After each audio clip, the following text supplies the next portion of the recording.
அஸ்ஸலாமு அலைக்கும் வரஹ்மத்துல்லாஹி வபரகாத்துஹு.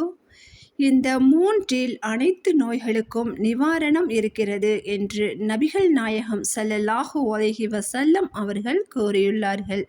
தேன் அருந்துவது, இரத்தம் வெளியேற்றும் கருவியால் உடலில் கீறுவது, தீயால் சூடிட்டுக் கொள்வது, இந்த மூன்றையும் செய்தால் அனைத்து நோய்களும் குணமாகும்.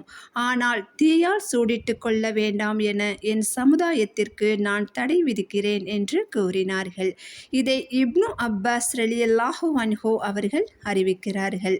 எனவே நபி அவர்கள் அனுமதித்த தேன் அருந்துவது மற்றும் இரத்தம் வெளியேற்றும் கருவியால் உடலில் கீறுவது, இந்த இரண்டை மட்டும் நாம் செய்ய வேண்டும்.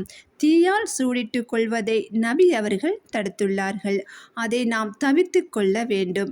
எனவே நமக்கு எந்த நோயும் வராமல் நம் அனைவருக்கும் அல்லாஹ் உடல் ஆரோக்கியத்தை தருவானாக. ஆமீன்.